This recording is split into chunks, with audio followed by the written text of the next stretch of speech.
Very good afternoon, guys. Today's our talk is on letter writing, where we're supposed to discuss this topic, letter writing, and why JNT has given this letter writing as a part of your curriculum. Most of the BTech students are failed in writing a letter.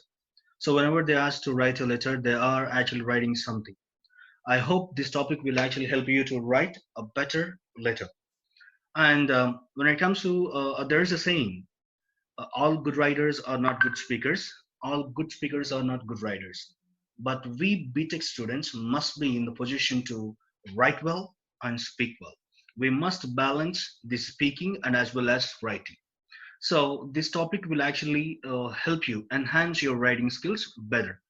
Let's see what this letter writing is all about. Though we are actually going into or growing in a tech savvy world, pen and paper are not actually our go-to channels of communication because there are too many things came into existence like email writing and all.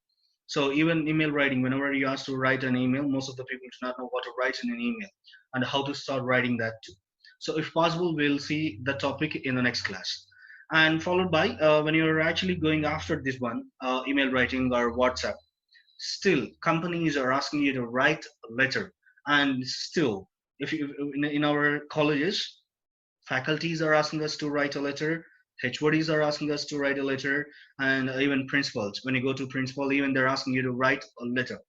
That much importance this letter writing has, and we the people should be in the position to understand the importance of this one, significance of this one, and go accordingly. So whenever you write a letter, make sure you just need a word vocabulary, and followed by you must be in the position to know how to use this vocabulary according to that letter.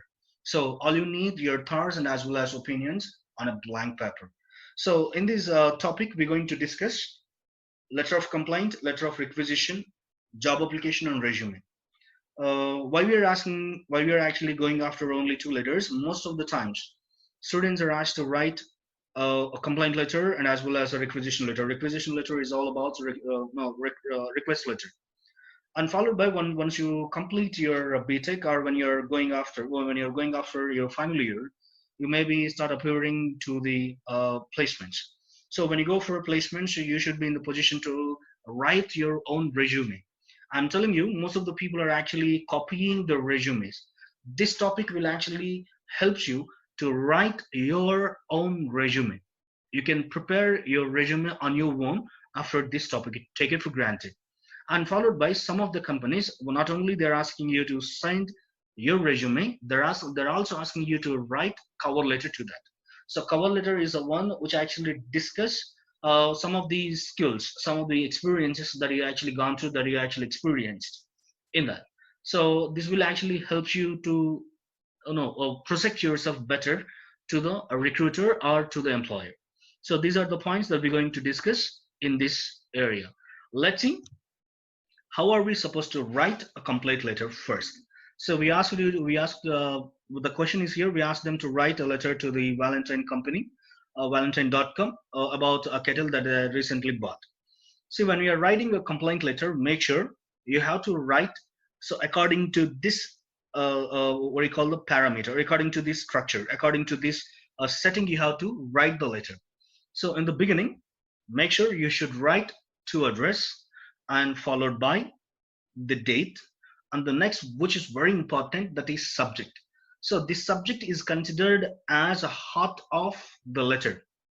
What actually made me to say this one as a heart of the letter, sometimes people won't get, for example, if you go to principal, he won't get much time to read all the content that you presented here. If you take this letter to your HOD, she or he won't get much time to go through each and every line. So they go through this subject so that they will understand, okay, the subject actually is all about this content that you're speaking. So after reading the subject, they will be in the position to think whether to be forwarded or is there any call to action need to be initiated. So they're going to write some comments over here. So that's the reason we people in the position to write subject without fail.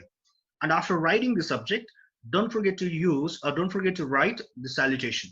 Salutation is very important. I wanted to tell you something interesting here. So I mentioned dear sir, but we the people, most of the students are writing in the place of dear sir. Respected sir or honored sir. If you go to North India, people actually write honored sir. Honored sir and as well as respected sir are the only terms which are used by our Indians. So we, as we are going after the world, as we are getting updating ourselves, we should not write respected sir and as well as honored sir. Better avoid that, or better ellipse them. Better write it as a dear sir.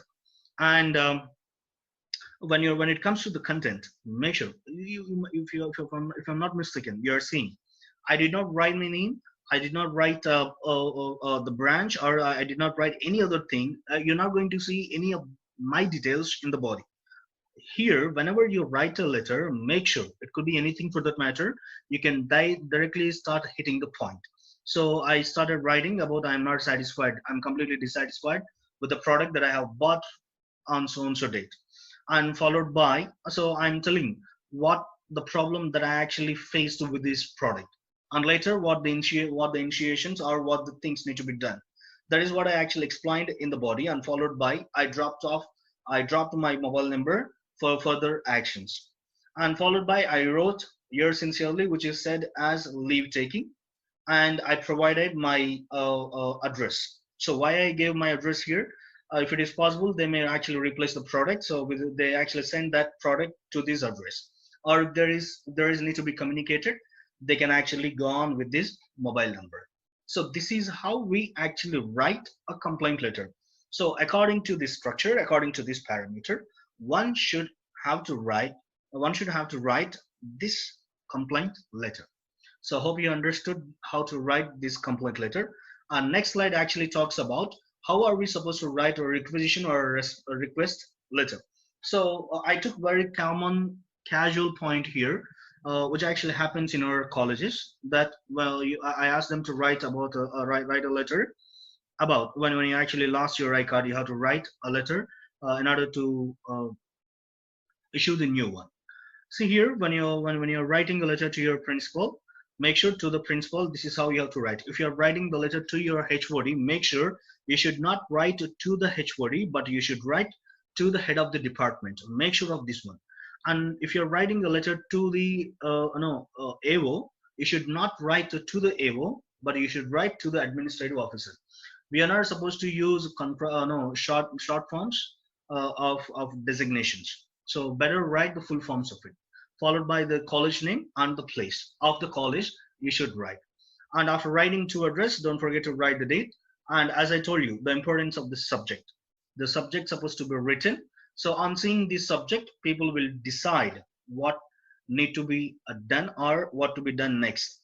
And next, as I told you, the salutation supposed to be written. Dear sir.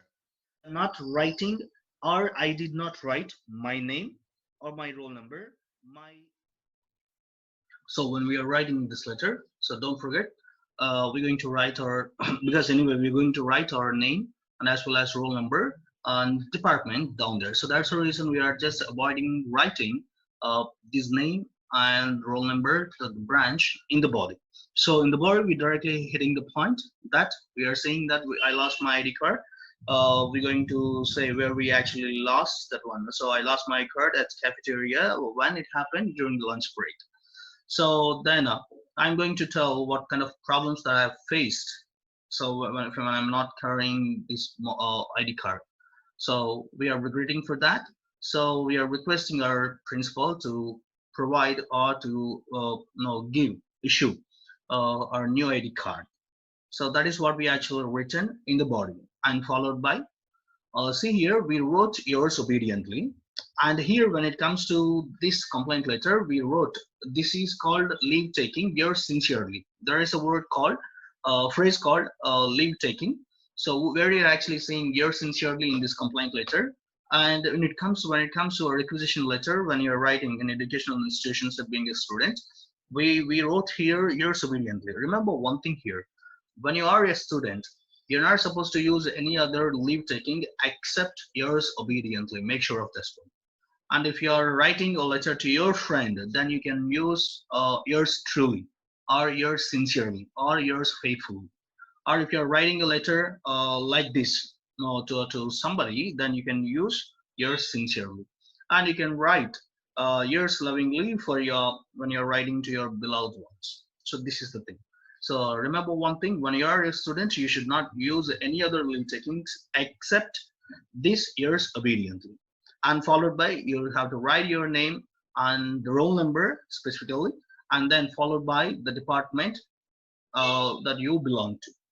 So make sure this is the way and this is how we have to write our requisition letter. See here, whenever we are writing, so when it comes to request letter in the colleges, most of the times, most of the pupils are started writing with their names and roll numbers and the departments they mention, which is not necessarily to be written in the body of the letter because sometimes they won't get much time to go through all the things. So that's the reason we better hit the content correctly. This is how a requisition letter and this complaint letter is supposed to be written. Hope you understood how to write a requisition and how to write a complaint letter. Next, moving on to the next slide, you're seeing. So how are we supposed to write a resume as a fresher? So once you complete your BTech and if I'm not mistaken, final year onwards, you're going to apply for the jobs. So when you're applying for the jobs, you need a resume. So when you're